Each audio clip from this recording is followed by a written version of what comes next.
First of all, I have some questions we'll talk about with you. In this ASCO, in this year, you reported the result of JAVELIN Bladder 100. This is a very great work into my because in bladder cancer, about 20 or 30 years, no advance in first-line treatment. I know. So can you introduce the JAVELIN Bladder 100, the background and the research for us? Thank you. Well, Wei, thank you so much for inviting me to talk today, and I'm really really honoured to be here, and I'd like to just talk very briefly about the work that we presented at ASCO this year. The work is a randomized phase 3 study in metastatic urothelial cancer. The patient population is patients who have just completed first-line chemotherapy for metastatic disease. We sequence ivalimab, which is a PD-L1 inhibitor, directly after the chemotherapy. And the reason we did it was the following. We feel that second-line immune therapy, pembrolizumab and atezolizumab second-line, is too late, in that many patients don't get second-line therapy. And then we also felt that single-agent immune checkpoint inhibitors don't get in control of disease in the frontline setting, as well as chemotherapy. We feel that chemotherapy is really good for getting initial control of disease, but the problem with chemotherapy is the cancer always comes back. So what we tried to do was give frontline chemotherapy, get control, and then once we're in control, then give avelumab, a PD-L1 inhibitor, to maintain that control. And that's why we called it maintenance therapy, is to maintain the control associated with frontline chemotherapy. We randomized 700 patients, and the survival hazard ratio was 0.69. So a 31% reduction in the risk of death associated with avelumab compared to best supportive care. It worked in the whole population. It also worked in the biomarker positive, the PD-L1 positive population. It also worked across many different subgroups of patients, type of chemotherapy, presence or absence of visceral metastasis, different, obviously, PD-L1 subgroups. So it was quite a clean study in that respect, in that it worked across different groups of patients. And then the last piece is the drug was well tolerated, as you would expect with an immune checkpoint inhibitor. The vast majority of patients did well, with only 12% discontinuing for adverse events. Okay. I listen. Hi. Hello? Hello. I'm here. Great. So in summary, just to say, in summary, we did a randomized phase 3 study. It's the first randomized phase 3 which has a survival signal in the first line setting. It has the lowest hazard ratio for survival we've ever had in urothelial cancer at 0.69 in the ITT population. It's I think it's a good idea, dare I say it, because second line is too late. But I think you do need to give the chemotherapy up front to get in control. And so for that reason, I feel it's going to be practice changing. And we're confident that we're going to give it in, I hope, in China and in America and in Europe as well. Oh, okay.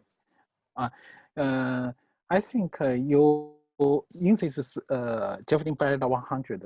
I think you decided this research very clever, because you screen the patient. The patient went to receive the avelumab was the platinum-sensitive patient. It's very similar to the study ovarian cancer. So I think if the patient receive platinum chemotherapy is very effective, it might be the patient will be response to IO therapy. So it's very clever strategy. Well, it wasn't all my idea. It was a lot of different people.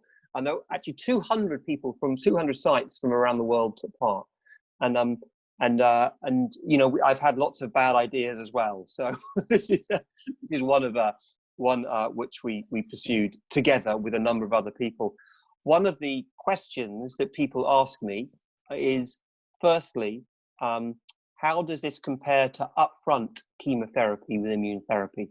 Because many people feel that should we be giving immune therapy and chemotherapy right from the start?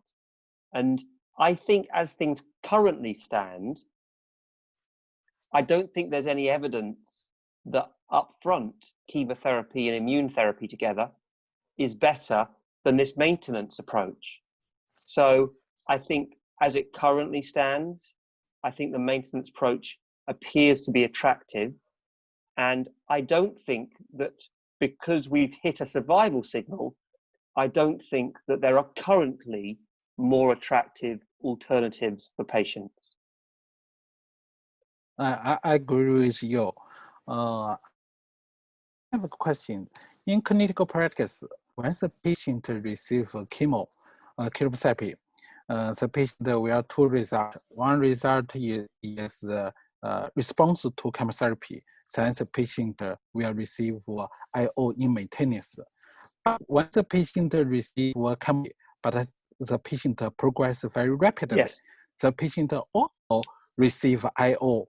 Why not we only choose the patient response to platinum chemotherapy? I think it's a really good question. I think that the important thing to remember about this, in my opinion, is that those patients who progress on chemotherapy do not appear to be the immune therapy responders. So if you progress on chemotherapy and you give those patients immune therapy, they don't have spectacular responses to immune therapy. And we sort of know that.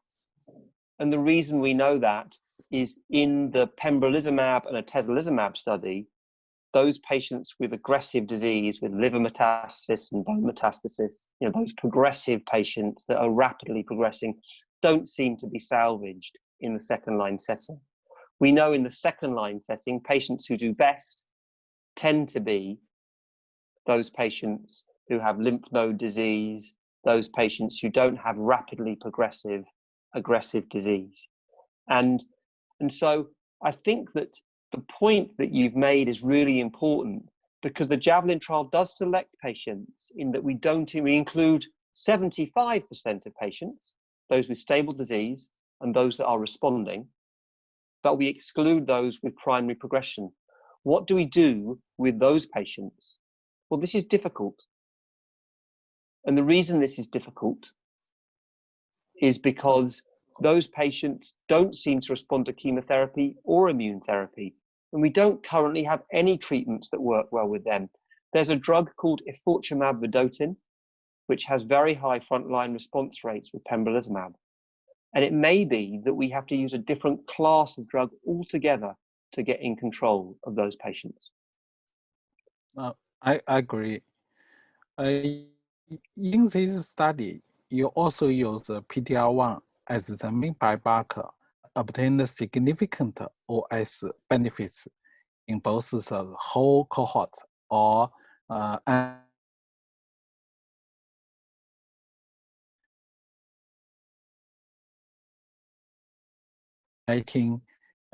patient regardless of PD-L1 we know that in immunotherapy of UC, addition to PD-L1, what do you think about other biomarkers? For example, BCG, TMB. Thank you. What a great question. A really difficult question, because we don't currently have good biomarkers in urothelial cancer. They're okay, but they're very inconsistent. The PD-L1 biomarker is very inconsistent. We know, for example, it doesn't appear to work in the second line setting very well. It does appear to work in the frontline metastatic setting for atezo and pembro, but it doesn't appear to work in the adjuvant setting. So the PD-L1 biomarker is inconsistent, and I don't think it is consistent enough in this trial to be used. What about other biomarkers, tumor mutation burden, T effector signatures, DDR cell cycle genes, TGF-beta? These are all biomarkers that hold promise at improving patient selection. But you know what? None of them currently look fantastic by themselves. So they're all helping us point in the right direction, but none of them look fantastic as it currently stands. About the PD-L1, about the role of PD-L1, I have a question. When we know the PD-L1 status is not associated with the result of avelumab maintenance therapy, but if the patient receive a combination therapy, for example, combined with chemo or combined with TKI, we look at these charts, we found that the PD-L1 positive patient seems to result for combination therapy. Yeah, so so PD-L1 is a surrogate marker. There's different ways of measuring PD-L1. It can be measured on tumor cells and immune cells. Immune cell expression of PD-L1 seems to correlate with immune cell signatures. So the higher your PD-L1 in your immune component, the higher your T effector signature. And I think that those patients do better. They have a better prognosis in urothelial cancer, not in all cancers, but in urothelial cancer, they appear to have a better prognosis. And then, of course, it looks like chemotherapy works slightly better. We learned this in IMvigor 211. It looks like chemotherapy works slightly better in PD-L1 positives as well. And so this story of predictive biomarkers is extremely complicated. And PD-L1 is not specific for immune therapy. It also seems to be prognostic for chemotherapy or predictive for chemotherapy.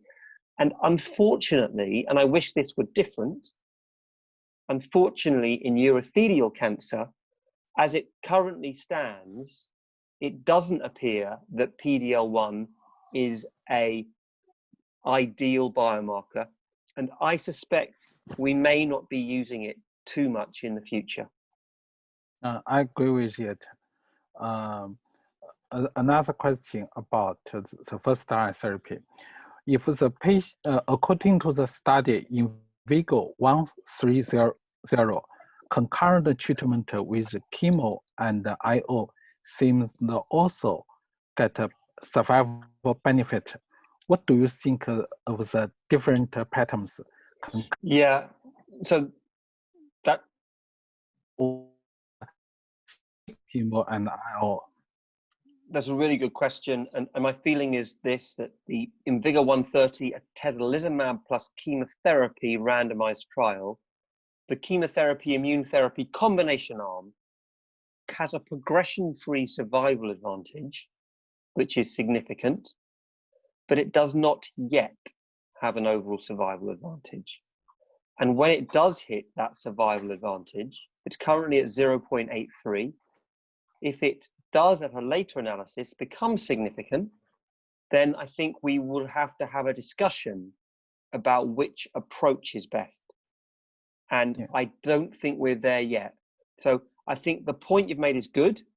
Yes, the data looks promising, but it's currently premature. It's not yet significant. And until it does become significant, I don't think that will supersede the maintenance approach. I agree with you. This work is in clinical trials, but in clinical practice, when we give a patient a chemo or IO, we think if the patient don't tolerate chemotherapy, we should rapidly give the IO therapy. But if the patient the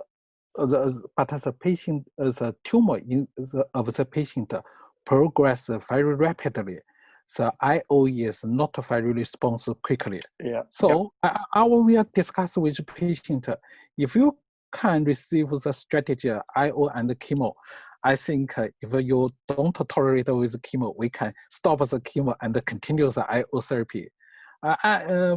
We discussed about JAVELIN Bladder 100. We think if the IO maintenance therapy is very well, it might be in clinical actual practice. It will diminish the chemotherapy utilized.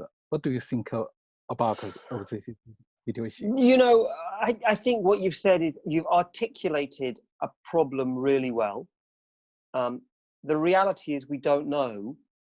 And I think deep down, we need better drugs, more drugs, better combinations. Because clearly, you've articulated very clearly that there's a group of patients who are not benefiting from our current approach. And so I think that currently the maintenance approach appears to be the most pragmatic and the most efficacious with the data we know currently. It's not perfect. It's not perfect because there are those patients that progress that we're not treating, but I'm not sure what drugs help that group. And I think what you've said there is right. How many do we need to give the full 6 cycles of chemotherapy? I don't know the answer to that question. I think we don't need, I suspect you don't need to. I suspect 4 cycles would be enough. That's my gut feeling on this, number one. And number two is there are some patients we simply can't help. Immune therapy is not great at getting control of the disease. And chemotherapy is not great at stopping the cancer coming back in the future. If we sequence them, patients do better. But yes, we need more drugs and we need better drugs. I agree with you. I think it's very well. If the patient receives chemo and maintain IO therapy, the patient will develop progress. What do you adopt? Which strategy could be adopted after progression? Is another IO after IO reasonable? For example, if a patient receive pembrolizumab in first line, if the patient progress can receive PD-L1 antibody. So if you've progressed on nivolumab, maintenance nivolumab, currently with all of the options in the world, I would switch to enfortumab vedotin, which is licensed in America. That looks very active, and it's not yet licensed in Europe, by the way. If they had an FGF alteration, I would give erdafitinib, which is an FGF inhibitor. I would re-challenge if there's a long period since the last chemotherapy, more than a year, I would re-challenge with chemotherapy.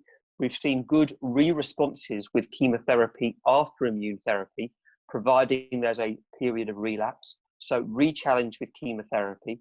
So first, enfortumab vedotin, FGF inhibitors, erdafitinib with FGF alterations, or re-challenge with chemotherapy. I would not be retesting immune therapy. We've not seen re-responses with immune therapy. I don't think it's a great idea. I agree with you. We mentioned about FGFR3 inhibitor. This mutation in China is not very common, but not very common. But in China, we have a special situation. FGFR mutation might be more than Western country. In our China, in our patient, we have more and more upper urinary tract urothelial cancer. We think in these special situations, the patient might be associated with more FGFR mutation. Yeah, what a terrific question. I think we're doing really good work in bladder cancer right now, looking at the molecular biology of the disease. I think that we actually have overtaken kidney cancer. We have FGF, we've got PD-L1, both biomarkers that we use. We're distinguishing between upper tract tumors and urothelial tumors. We've got TCGA classifications that people are using. And I think you're absolutely right. I think that there is distinction between upper tract tumors and bladder urothelial cancer. Those upper tract tumors do have high FGF alterations. And I think that's a real opportunity. The one thing I would say as a caveat to that is, again, we've combined those FGF, those tumors with FGF alterations. We've combined FGF inhibitors with drugs like pembrolizumab, atezolizumab, durvalumab. We've not shown spectacular responses. So it doesn't, while the FGF looks okay, it doesn't look like the combination results in a big jump in response. Really interesting, really interesting. I hope in not a very long future, we can cooperate about upper urinary tract cancer. Let's do that. I'd love to do that. We should email each other. I'd love to keep in contact. Thank you. Last question. In these precision medicine areas, we know many patients will ask me, can we test NGS for my bladder cancer? I don't know the optimum time, and in your clinic, I don't know optimum time for this patient to precision medicine. Well, I mean, so there are two components to your question.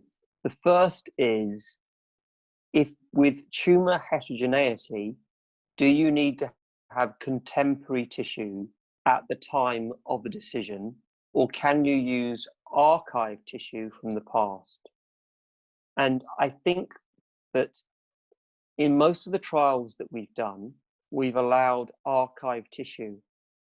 As I said previously, we've not been spectacularly successful with biomarker research, although FGF alterations appear to occur quite early in the disease process and appear quite stable, and also mutations appear much more stable than gene or protein expression. So I think from an FGF perspective, I think it's reasonable to use archive tissue. But actually the future is around circulating tumor material, and you can look using different technologies, Natera, Garden, other technologies.